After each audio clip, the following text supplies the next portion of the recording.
Welcome to the Inspiration North podcast, inspiring stories from inspirational people and how they found their passion, their true north. I'm James Eves. And I'm Michelle Minikin, and this is the Inspiration North podcast.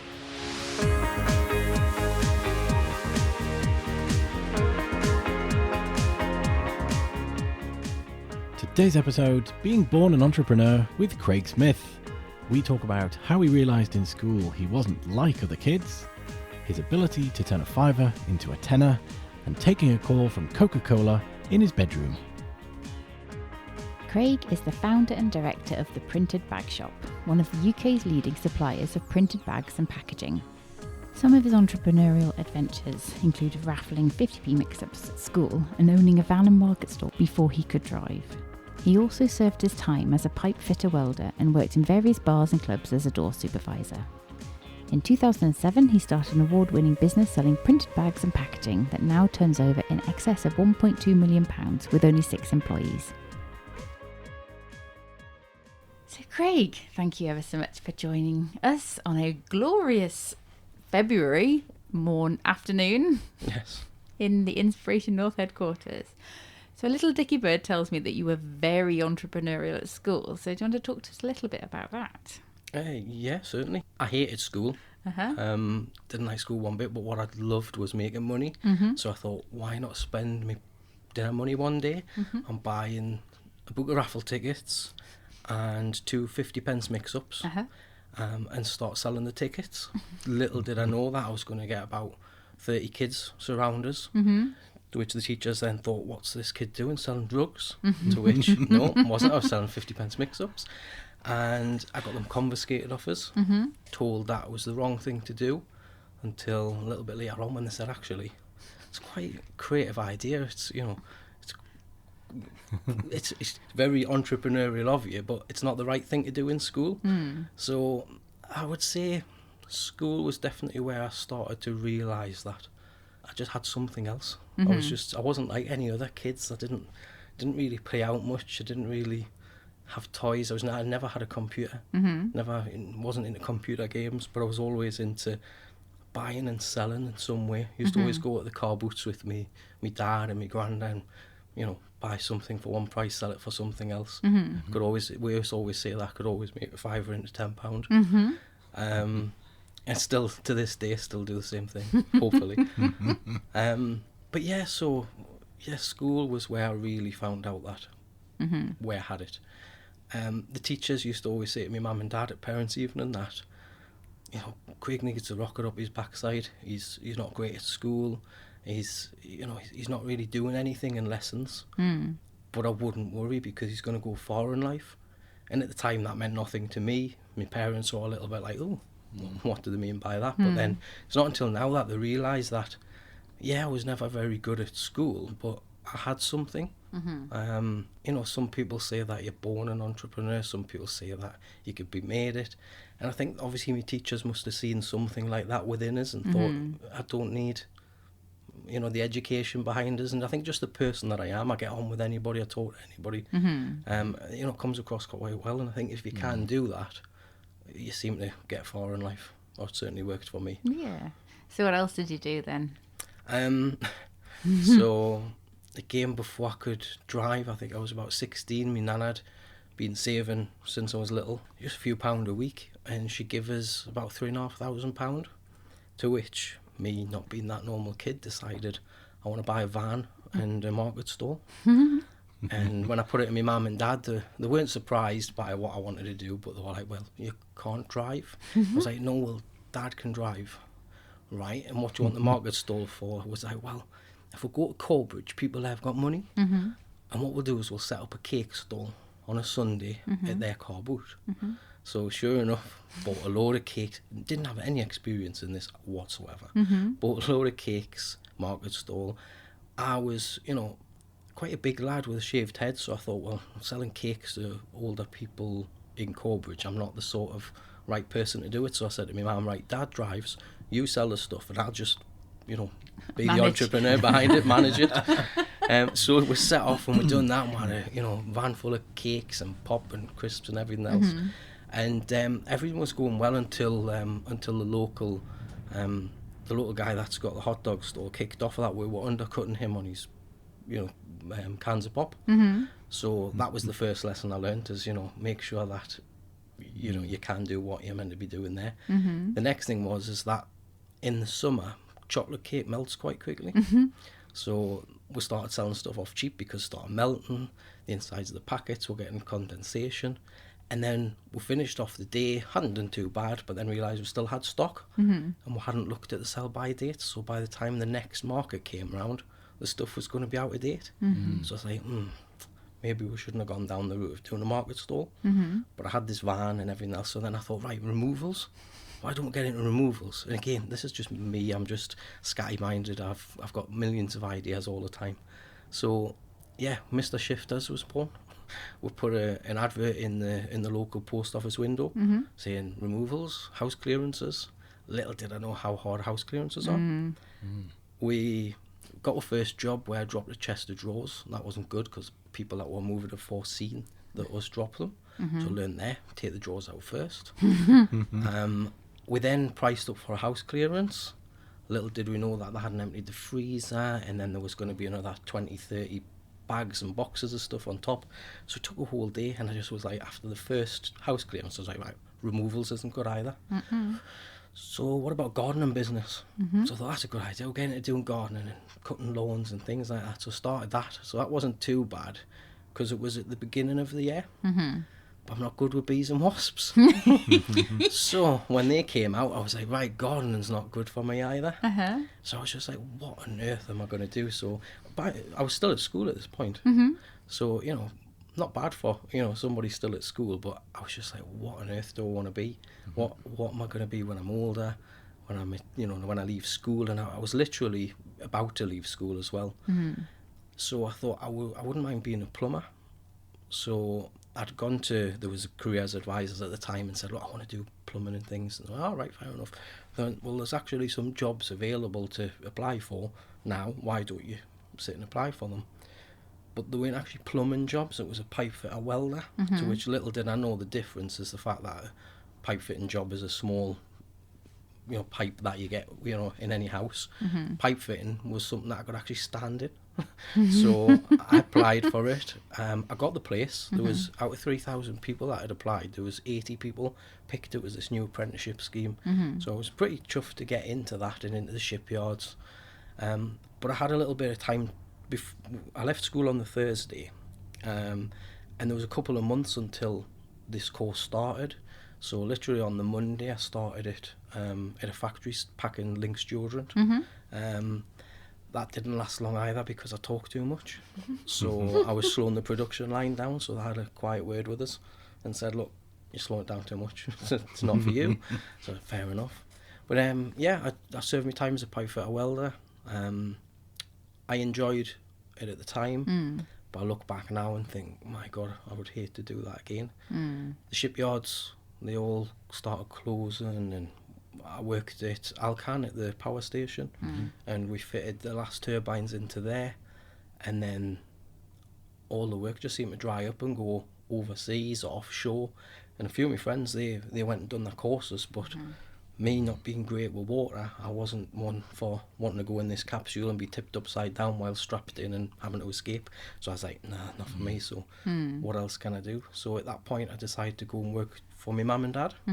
They had a packaging business. It had been going a few years, just my mum and dad running it. And I thought, right, I'll get into that. Done that. They couldn't pay us a massive amount, and obviously I'd been getting half decent money being pipe fitter welder. So I ended up getting a job as door security on the local nightclub. That was a Thursday, Friday, Saturday. Done that for about 6 years. I loved it. I enjoyed it because it was like a social element of it. You're standing there sober while everybody else is drunk, and you get a chat to so many different people, and me being a good talker was good for me. But then me mum and dad's business, I worked with them for a few years. One of their local suppliers, quite a big supplier, they decided that they were going to shut their branch. Passed all the work to my mum and dad and said, look, do you want our customer base up here? To which we took on.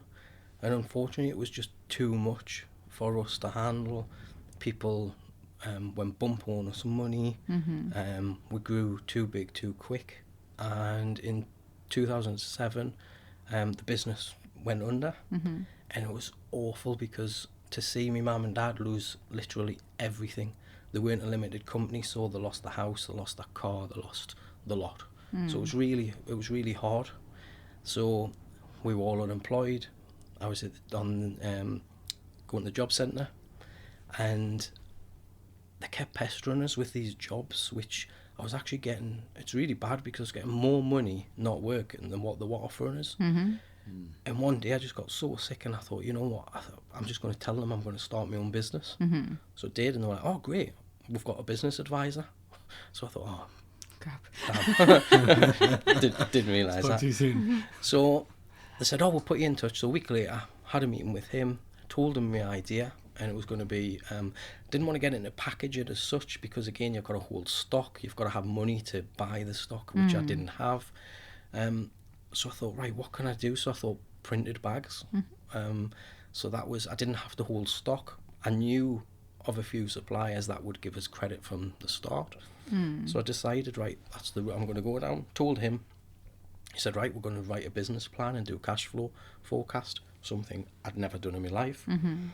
And we planned it out, and it looked really good on paper. And he said, oh, you're going to do £26,000 in your first year. And I was like, oh my God, how am I ever going to do that? And it was April 2007 when I actually started the company. And I remember shirt and tie, suit on, going out around Gateshead into shops, just basically saying who I was, where I was from, and could I help them with anything. And the first shop I went into, I got my first order. And it was like, wow, this is great. And within my first year, that £26,000 we predicted, we'd actually done 100,000. So that was like a great boost for me, thinking, yeah, I've made the right decision. Don't get us wrong, when I first told my mum and dad I was starting up a business, they were like, look what's just happened to us. Why do you want all that stress? I was like, as horrible as it sounds, I'm going to learn by your mistakes. And I think they also knew that I had it in us anyway to be able to do it. So first year done £100,000. Within 6 months of being in business, I was doing it from my living room, corner of my living room, handheld phone. And I remember I had a call from, it was Coca Cola, and my daughter had just been born as well, and she was crying, and I thought, I've got to run into the bedroom with a pen and paper, this cordless phone, because I can't have them thinking that I'm working from home. And that's when I twigged that I needed to get an office. So I looked around, I thought, I've not got a lot of money, but let's see what I can get. So I got this office, which honestly was like a broom cupboard. It was tiny, you could fit a desk in just. But it done, it was cheap, it was easy in, easy out. So that was within 6 months of starting the business. And I'm still within the same business centre. I've just grown office, every few years. I've moved into bigger offices. And I absolutely love what I do. I never feel like I'm going to work. Being really fortunate that the idea that I had has worked. And it's still working. We're doing very well. You tried a lot though, didn't you? Lots of different things before. There was even more than that. That's just a few of the things that I've tried. People tell us that I just need to rein myself in sometimes, because I'm one of these people that if I get an idea, I'll go and try and do it straight away without even thinking about it. When funny enough, was about a year into starting the business, I bought another business called Nationwide Banners, selling banners. Don't even know what it's doing now. But I realised that I couldn't run two businesses myself, and both were quite successful. So I ended up offloading that with somebody else. They bought it, and I was like a relief. But at the time, just because I had the idea and seen that somebody was wanting to get rid of it, I was like, yeah, I'll have it. And that's the trouble with this sometimes, is I've got so many ideas and I just need to concentrate on what I love and what I know best. And that's printed bags. Excellent. So who you sort of typically dealing with client wise? Funny you should say that. We've got some big names.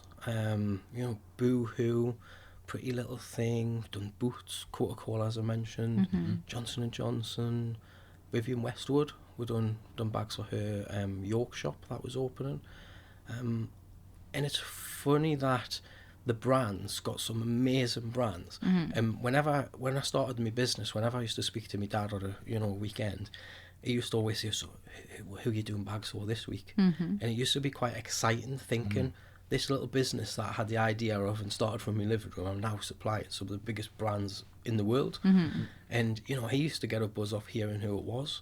And now as the business has grown and I've separated myself from sales and got a sales team in, I sometimes don't realise who we're actually doing bags for. And it's not until I'll be saying to somebody, "Oh, they're nice bags," or "Oh, they look good," and "Oh, you do them, we do," and it's like, "Oh, we do them, oh, we've done these." It just the other day I'd happened to mention to somebody that had a goodie bag full of stuff, and I happened to say to them, "Oh, your goodie bag's great and the stuff in it's brilliant." Like, "Oh, you've done the bags." I was like, oh yeah, that's why they're good. But you just it's one of them things. I think as the business grows and evolves, that's what I loved at the time, but now it's like you go past that mark and it's like there's other more important things. Like I say, the business today turns over about 1.2 million. Never, when I went to that job centre saying I had an idea for a business, did I think it would get to that size. We've got 6 staff, and it's like I just started it just to get them off my back and to hopefully pay me bills. And now it's turned into this nationwide business that we supply worldwide. And it's like I sometimes have to pinch myself and realise what I've created. And I sometimes as well, people tell us as well, is that you have to like really appreciate what you've created, because it's because you're in it, you forget the story behind it. And yeah, it wouldn't be where it is today without the team I've got mind. I've got a brilliant team of people, and yeah, I've had the idea, and yeah, I got it off the ground, but customer service is what separates us. And they're just brilliant at that. They're really good. But yeah, it's interesting how when you sit down and think about where you've come from, where you started, to where you're at now, it's been a great journey. What do you think is one of the hardest bits about, I suppose, you've got something off the ground, it's we could call it a local success story. What do you think are the challenges now that you've got to where you are now, looking forward? I would say for us, it's the environmental issues. That's probably one of the biggest and the hardest things, because again, plastic's not good for the environment, but there's also pros against that as well. But the media brainwash people into thinking plastic's evil, and you've got to go for paper this, and you've got to go for reusable bags. But really it's it's about educating, I think, the end user of plastic and what they do with it. If you're going to throw it in a landfill and get stuck in trees and things like that, that's not good. But if you recycle it and make it into something else, it's all about educating the person using the product into what's best. There was studies done when Bags for Life came out. It was Marks and Spencer's. They had one of the first Bags for Life, and they'd done this study that for 100,000 plastic carrier bags that they used to bring in on one pallet, their Bags for Life, the same quantity, took 6 containers. So the carbon footprint of that was like really bad. So yeah, I do get it that we need to get rid of plastic, and that we need to be more sustainable, and that paper and Bags for Life are a much better product to use. But I think that's the hardest thing for us, is educating the customer into what's right and what's wrong. It's definitely a challenge for us. And e-commerce. E-commerce is huge now. Retails, everyone says it's not quite dying, but it is. Everybody buys online now. You've just got to look at even Amazon delivers same day. And there's talks that your likes of Next and all these clothes retailers are going to be delivering same day soon. So if you can get your clothes online same day, what's the need to go into a store? So e-commerce is definitely killing the high street. Because they're all using these services now, aren't they? Where you can. I mean, there was something I read recently about. I'm trying to think which company it was. Was it Next? Was it Debenhams? Where people are buying maybe 10 pairs of trousers, 10 dresses to take photos for social media, or wear something for an event and then sending most of it back. Yeah. So that the cost of that was, there were those stores who were going to look at clamping down on these people, Yeah.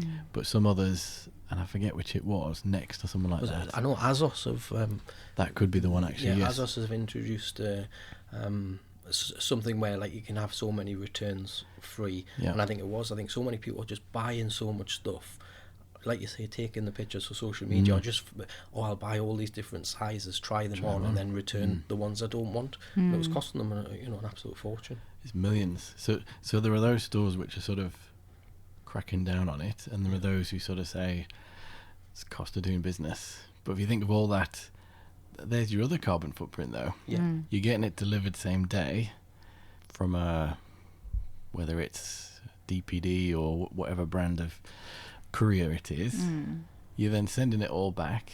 It's getting repackaged, reboxed, put in a warehouse again to either go back to store or to be sent out again to somebody.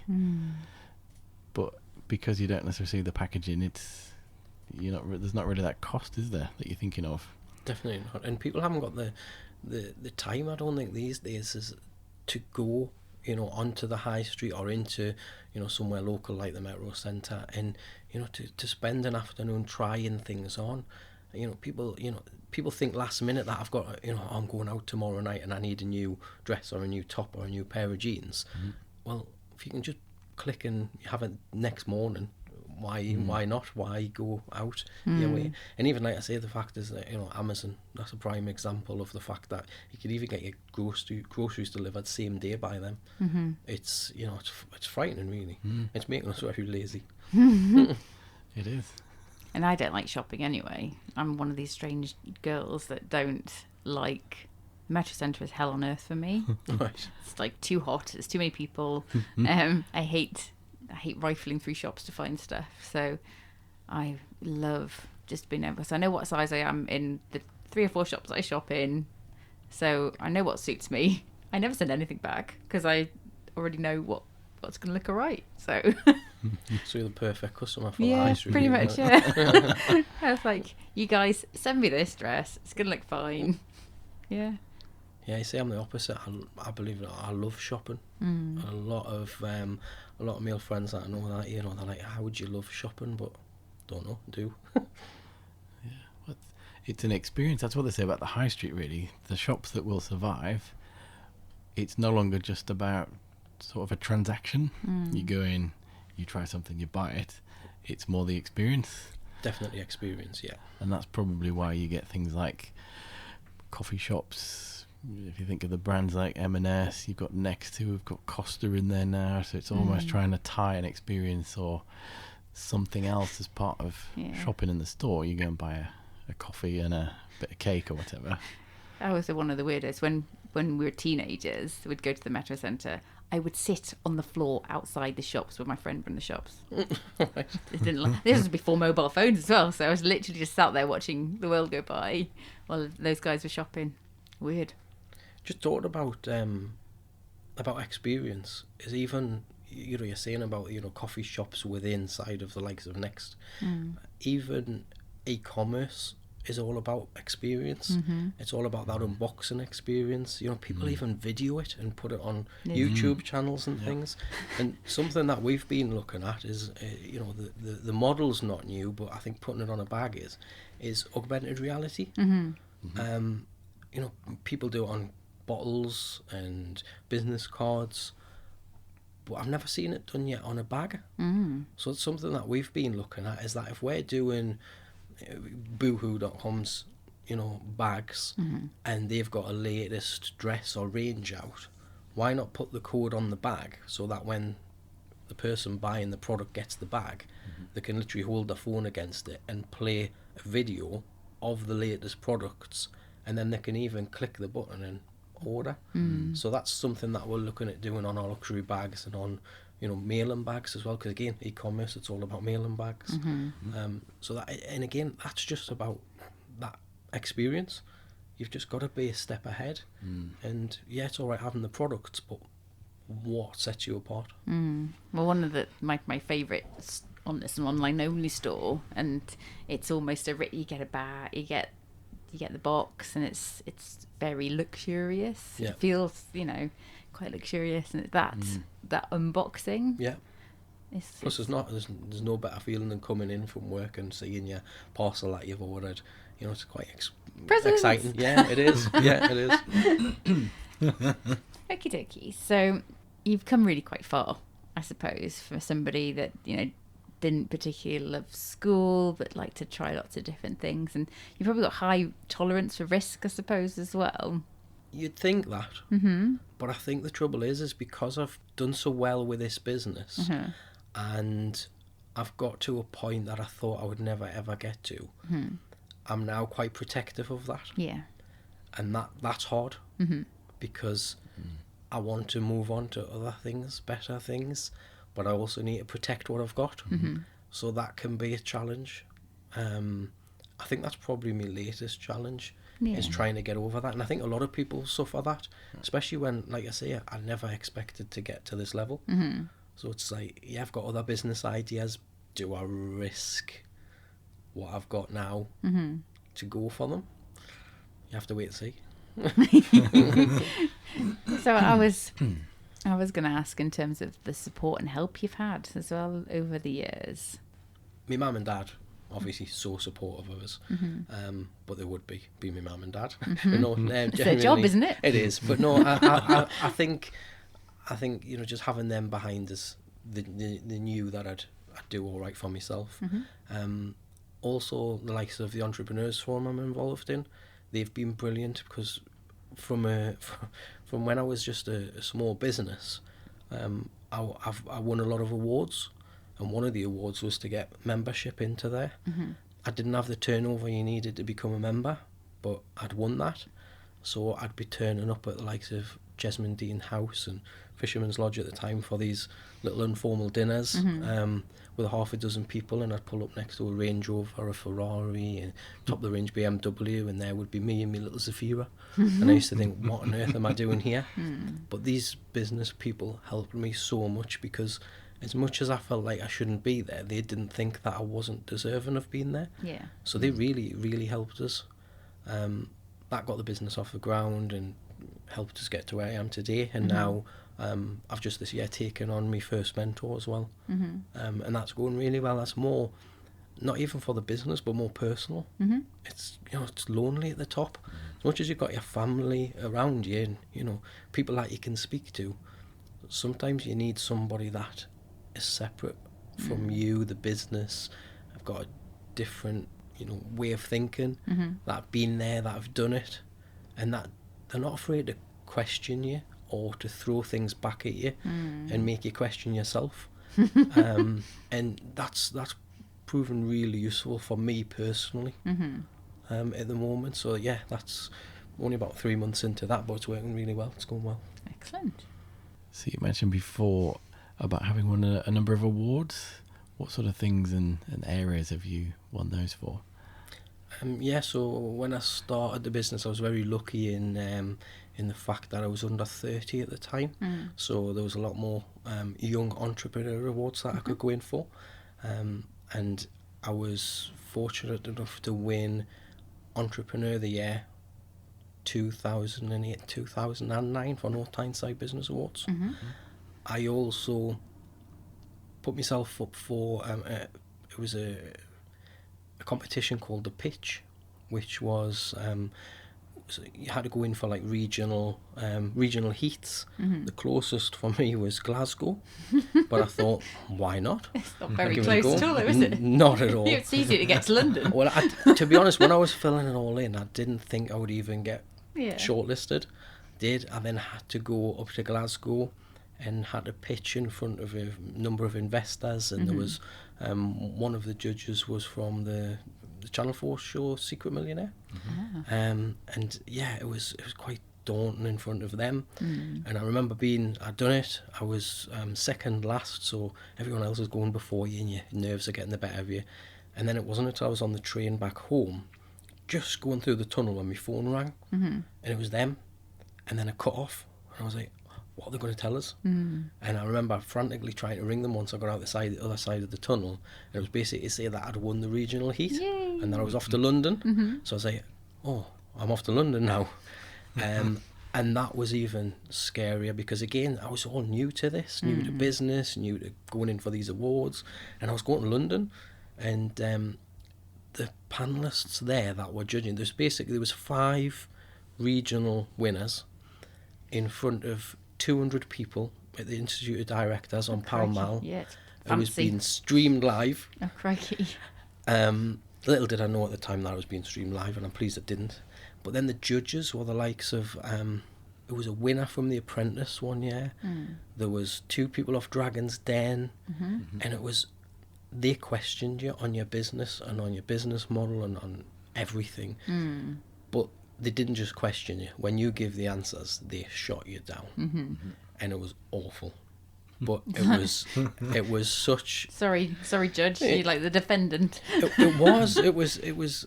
I felt like I was like getting told off. I felt, oh, have I done this wrong? Am I not doing it right? But they were just... That was what they were there to do. And I came 3rd overall, so, you know, I wasn't last. Yeah, I didn't win, but, you know, the experience I had from it, and to be, you know, a finalist was amazing. And winning that award, winning Entrepreneur of the Year 2 years running, I thought, why not enter a couple more? So I went on to win. I got help from the Prince's Trust to start the business, so they had an award ceremony. I won that. Then I got over 30. I was too young. I was too old, sorry, to enter these young Over business. the hill. I was, unfortunately. So I then decided to grow the business and to work on the business. And then it wasn't until last year I thought, why not again try a couple of awards? I got shortlisted and through to the regional heat of the Great British Entrepreneur Awards. So even just to be shortlisted, there was 3,200 people I think had applied. So to be shortlisted for that was brilliant. Great awards night. And the other one was the North Tyneside Business Awards again. I thought I'll put in for that, but I'll go for a different sector. Was shortlisted, and then on the night actually won the award. So that was it was a team effort. It was for it was the service award, and I think that the team do a brilliant job of providing an excellent service to our customers. So it was for them really. But it gave everybody such a boost, to win an award, and especially in our area, it's a great feeling, and it get a lot of publicity from it as well. Yes. And it also meant as well that the fact that I was, that little bit older as well, it just shows that you can still win them. You don't have to be under 30. Definitely not. So we've been lucky at winning awards. It's great. It's not luck though, is it? It's not. Well, a little bit. A lot of hard work. Yes. It's probably a little bit more hard work than luck. It is. I'll also say that it's funny you saying that people say, oh yeah, it's never luck, it's all about hard work. Yeah, I think you underestimate how much hard work you put in, and I think especially when you love what you do, is I still 13 years in April that the business has been going. I still get up every day and love going to work. It doesn't feel like a job to me. Yeah, you have your challenging times, but that's just all part and parcel of it. And I think the day that I wake up and I don't want to go to work is the day that I need to find something else. Yeah. Definitely. Awesome. So this is the bit which hasn't been named yet. So if anybody has any potential names for a quick fire round, that would be really appreciated to hear from you. So we have got some questions. Call it the goodie bag of quick fire questions for this one. So question number 1. What should they teach in school but don't? About finance, about cash, definitely. Yeah, I wish I'd known more at school. Just about, you see, you leave school at 16, 17, and you know nothing about getting credit. You know nothing about bank accounts. You don't know the value of money. And I think that's one of the biggest mistakes. Definitely, yeah. I think teaching people about money and finance and bank accounts in school is definitely a big thing that should be brought in. Excellent. I second that. Let's write to our MPs. Yes, definitely. Yeah, I'll be up for that. Question number 2. Who would you most like to sit next to on a 10-hour flight, and why? There's so many people I could think of that I would love to sit next to, but somebody that I listen to a lot of the podcasts at the minute and who I think is doing great is somebody called Stephen Bartlett, owner of Social Chain. Mm-hmm. I just find him really inspirational. He just never stops. He literally flies from country to country to country, back to back, doing speaking gigs, and when he gets back to the office, he's got 12 hours plus in the office, but he just does it so naturally, and I'd love to question him on how he does it so easily, or how it looks so easy. Effortless. It is. Well, looks it's obviously not effortless, No. and he's got a great team behind him. Yeah, I think at the moment, at this present time, him. Yeah, I think Stephen Bartlett would be good. It's a good one. He was at Startup Week, wasn't he? Yep. Last year. Yes. Gave a good keynote speech. So yeah, good choice. Interesting. Excellent. Yeah, maybe we could sit on the other 2 seats either side of you and Stephen as well. And listen in. Yes, definitely. Yeah. We'll do a podcast. on a plane. Why not? If they'd allow it, yeah. Why not? Okay, so the final question of the quickfire round, of the goodie bag of quickfire, whatever it's going to be called. If you had £100 to burn and the day to yourself, what would you do? I never get that, so it's hard to say. I think probably a shopping trip, because I'm not the sort of person to, as much as I love shopping, I never buy stuff for myself. So I think a trip to the Metro Centre and buy myself some new clothes. Yeah, definitely. Yeah. Excellent. Yeah, it's good. So we always wrap up with the final question, so we can got the DeLorean outside. We can take you back to your younger self, say your 18-year-old self. What do you think you'd give as advice? As boring as it sounds, and going back to that other question about what they didn't teach you in school, money is that I wish from leaving school and earning money, I wish I'd saved a portion of it for the likes of a deposit on a house, a car, because it's those sort of things that are big expenses. When you're leaving school, you never ever think about that house that you're going to have one day and you're going to own. And nowadays, it's so hard to get on the property ladder and have to have that deposit that I think, I had to live with me in-laws for 18 months to build a deposit up. And I think that if you could just save a portion of that, monthly income that you get to save for a deposit as young as you are, I think that'll be putting you in good stuff for the rest of your life. Yeah. Very good advice. Very sensible and practical. It's very a bit. sensible. Bit boring, but you said advice, so yeah, that's... No, it's great. Thank you. So if somebody likes the sound of you and wants to get in touch, if they need some printed bags or just want a chat, or if Stephen Bartlett's actually listening and wants to take you on a plane journey somewhere, what's the best way of them getting in touch with you? Best way is probably LinkedIn. Doing a lot on LinkedIn now. So if you just type in my name, Craig Smith, you should find us on there. And also the company profile, the Printed Bag Shop. Yes. That's also on there as well. Yes, you're the one with because Craig Smith's not exactly a unusual name, is it? So no. You're the one with the bags after your name. Yeah, I've got the little bag icons, which drives some people mad, but it actually stands out quite well. No, it's lovely. That's how we noticed you and thought, we knew you're somebody we need to track down. So. See, it worked. Awesome. Well, thank you ever so much Enjoyed it. for coming to speak to us today. No, thank you for having us. Awesome. Thank you.